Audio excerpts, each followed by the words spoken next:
네, 안녕하세요. 이게 보이시나요? 이게 그, 요새는 이름하고 이런 걸 다 가려야 된다고 하네요. 개인정보이기 때문에.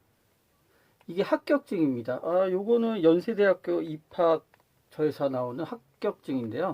이 보시면은, 여기 뭐 고려대학교 학생들 합격증, 그 다음에 뭐 시립대학교 합격 통지서, 홍익대학교 합격 통지서, 그 다음에 뭐 서울대학교 합격 통지서, 또 서울대학교, 아이고, 침으로도, 또 뭐 연세대학교 합격 통지서. 자, 이게 이제 다 제가 직접 보냈던 학생들의 합격 통지서들입니다. 이건 고려대학교네요. 이거 거꾸로 돼 있네. 고려대학교 합격 통지서.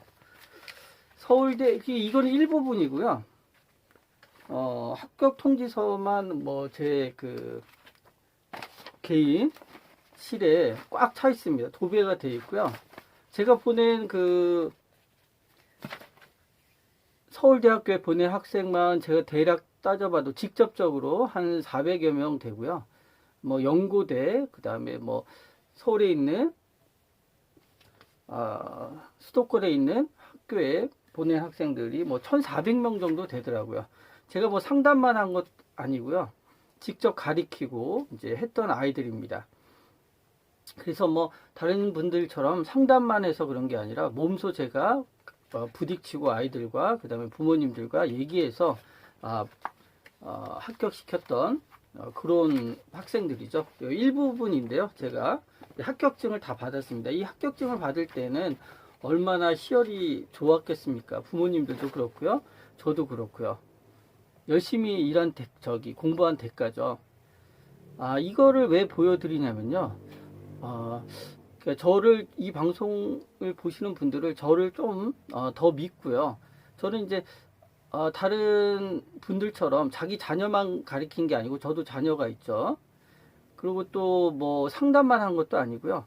고등학생만 가리킨 것도 아니고 유아기부터 고3까지 뭐 재수생까지 삼수생까지 전체를 다 가르쳤었고 가르칩니다. 그래서 굉장히 믿을만 하다는 겁니다. 제가 경험한 것들은 어떤 특정한 그 시기의 학생들만 가리키는 게 아니고요. 상담한 것도 아니고요. 저는 유아서부터 재수생, 삼수생까지 쭉 제가 뭐 시간이 되는 한 직접 가리키기도 하고요. 상담도 하고 그 변화를 봐왔기 때문에 부모님이나 학생들한테 신뢰할 만한 정보를 제공하는 것이니까요. 이 방송을 듣는 분들은 저를 좀 더 믿고 신뢰하고 좀 생각을 해 보셨으면 하는 마음에서 저희 이 합격증을 보여드린 겁니다. 자, 네, 안녕하세요. 이번에는 여름방학 공부법에 대해서 좀 말씀드리고자 합니다. 이제 기말고사가 거진 끝났죠. 중고등학교도 이제 거진 마무리 단계에 들어갔을 겁니다. 중학생들은 좀 여유가 있죠, 아직. 고등학생일 경우에는 발등에 불입니다, 지금. 중요한 시기를 지나고 있는 거죠.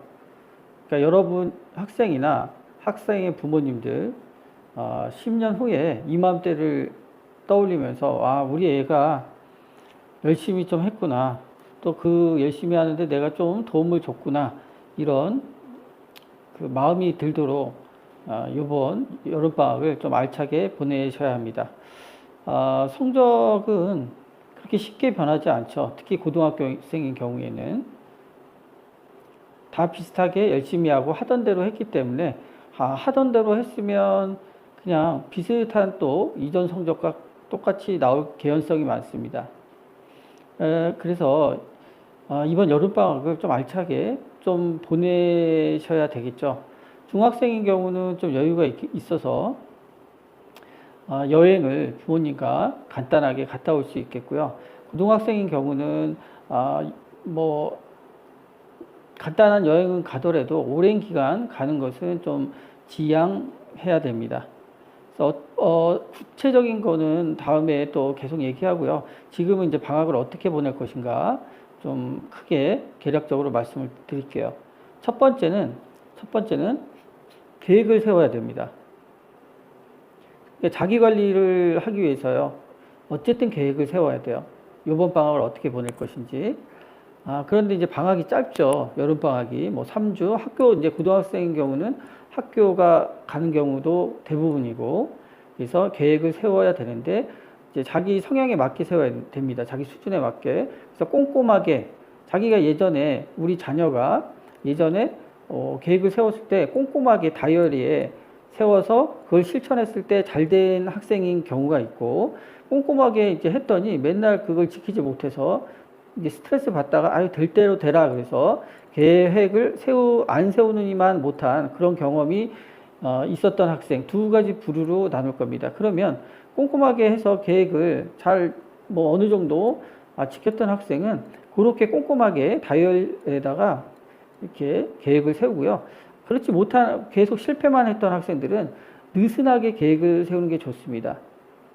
방학 전체는 대략적으로 놓고요. 주 단위로 아니면 그렇지 안 되면 하루 단위로 이제 계획을 세워서 느슨하되 최소의 것을 계획을 세우는 거죠. 그래서 그것을 달성하고 또 그게 달성되면 만족도, 성취감을 느끼도록 계획을 세워야 됩니다. 부모님이 잘 한번 세워갖고 와라. 요 정도는 하셔야 됩니다. 그렇죠? 그 다음에 이제 다른 과목들을 공부 계획을 세우는데요. 기타 과목은 페이지로 계획을 세워도 돼요.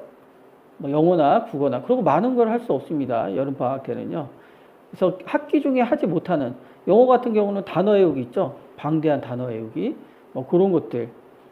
또 이제 수학 부족한 부분을 복습하고 또 이제 다음 학기를 선행하고 요런 거 두 가지 정도 저는 생각을 합니다. 두 가지 정도. 나머지는 책 읽기. 기간이 짧기 때문에요. 뭐 저기 과학도 하고 아주 잘하는 학생인 경우에는 과학을 해도 되겠지만 일반적인 학생은 영어랑 수학이 급합니다. 어느 정도 급하죠. 그래서 이 짧은 기간에 평상시에 못했던 것들 그런 것들을 좀 타겟으로 조금 공부를 하셔야 됩니다. 자기가 잘 못했던 함수라든지 그런 것들 잘 정리해서 이렇게 해야 되고요. 수학은 그 페이지 단위로 계획을 세우면 실패해요, 대부분. 왜냐하면 하다가 막히기 때문에 막히면 뭐 어떻게 할 수가 없으니까요. 그 시간 단위로 수학은 좀 세우는 게 좋습니다. 수학 하루에 뭐 2시간, 뭐 3시간, 뭐 이런 식으로. 다른 과목 영어는 뭐 단어 여기서부터 옆 페이지까지 외우기, 뭐 이런 식으로 이렇게 하고요. 그 다음에 이제 두 번째는 집중력을 높이는 훈련을 해야 돼요. 좀 인내심이 있어야 됩니다. 요즘 이건 과거건 간에 어쨌든 집중력이 좋아야 돼요. 공부할 때는. 그 다음에 또 인내심이 있어야 되죠. 뭐 조금 하다가 뭐 이제 공부하기 싫으면 일어나서 뭐 PC방을 간다든지 카톡을 본다든지 이런 거는 안 좋죠. 그래서 부모님들도 그런 거를 좀 관리를 해 주셔야 됩니다. 그러니까 의자에 앉으면 최소한 뭐 1시간 이내에는 일어나지 않는다. 뭐 2시간 이내에는 일어나지 않는다. 3시간 이내에는 일어나지 않는다. 그래서 그런 어쨌거나 이제 집중력을 높이는 훈련을 해야 됩니다. 특히 이제 뭐 고등학교생인 경우는 그런 게 이제 몸이 배에 있겠지만 중학생들은 아직 그런 게 부족하죠. 한 번 앉으면 뭐 2시간 정도는 그냥 끄떡없이 앉아서 할 수 있는 그런 인내심을 기르는 훈련이 좀 돼 있어야 돼요. 그게 뭐 집에서 이제 공부를 그렇게 하면 이제 부모님들 칭찬을 해줘야죠. 열심히 했구나. 뭐 와서 뭐 음료수 먹어라. 뭐 과일 하나 먹어라. 이런 식으로 좀 엉덩이를 붙여서 좀 오랫동안 공부하는 훈련을 좀 해야 됩니다. 이 방학 때. 그 다음에 이제 세 번째 중요하죠. 스마트 기기와 좀 결별을 해야 돼요. 이것도 훈련이 되는 거죠. 그러니까 이게 문제가 시험 기간인데도 PC방을 가는 남자애들이 있어요. 많습니다. 생각 외로. 부모님 모르게. 시험 기간인데도 뭐 시험 끝나고 뭐 1시간 잠깐 들러서 게임하고 이제 집에 가서 또 학원 가서 공부해야지 그렇게 하는데 막상 또 PC방 가면 친구들 있고 그러면 재밌으니까 이게 뭐 관리가 안 돼요, 자기 스스로. 그래서 부모님들도 이 방학 때 스마트폰을 좀 아이와 떼놓는 그런 게 필요해요. 갑자기 하면 안 되겠죠. 경고를 하루 이틀, 아이가 그런 마음을 가지도록 하루 이틀은 경고를 해야 되겠죠.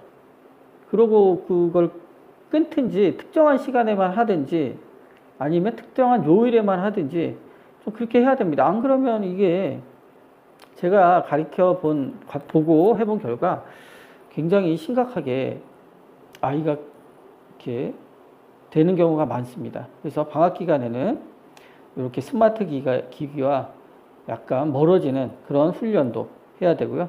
또 학원 다닐 때 그 스마트폰을 못 갖고 가게 하는 것도 방법입니다.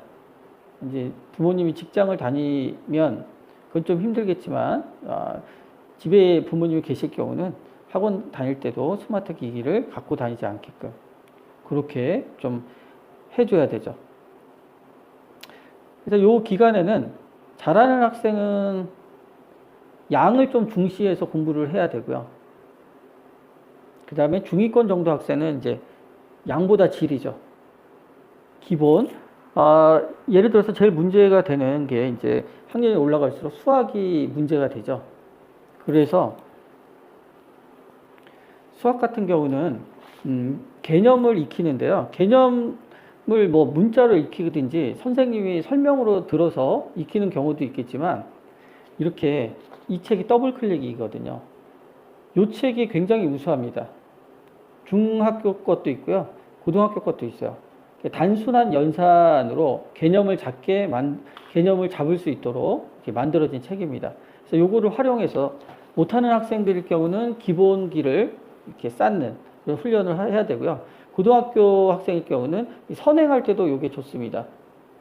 설명이 특별히 많지 않게 이걸 풀면서 자기가 깨닫게끔 하게 만들어진 책이니까요.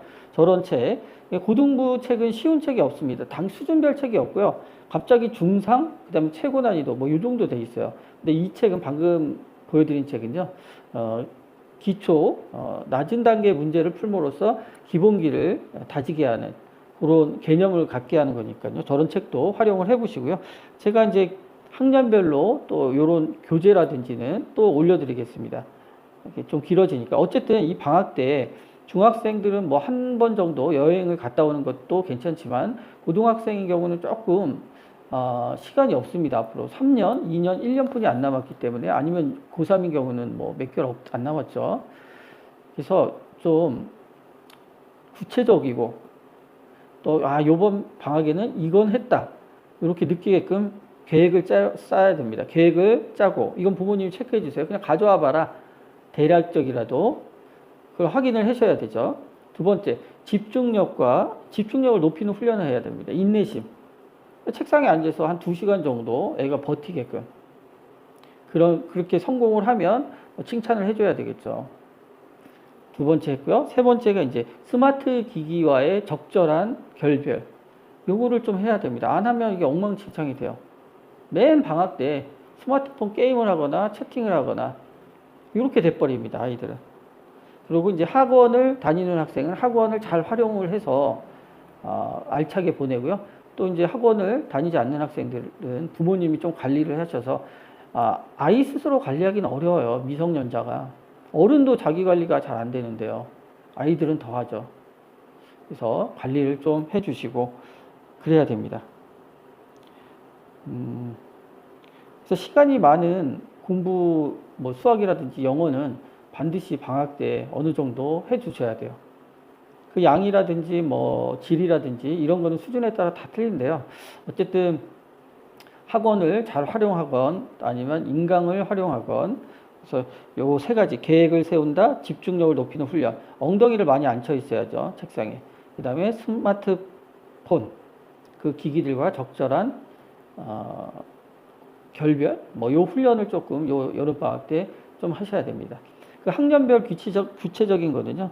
제가 또 교재나 이런 거는 따로 올려드리겠습니다. 그다음 선행에 대해서도 이제 올려드리고요. 방학 때 할 수 있는 교재 그것들에 대해서도 이제 말씀을 드리겠습니다. 자, 아무쪼록 계획을 잘 세워서요. 최소한의 공부 학습량을 채우셔서 다음 학기에 든든하게 학습 관리가 될 수 있도록 그렇게 지도해 주시기 부탁드리고요. 구체적인 거는 뒤에 또 계속해서 말씀드리겠습니다. 감사합니다.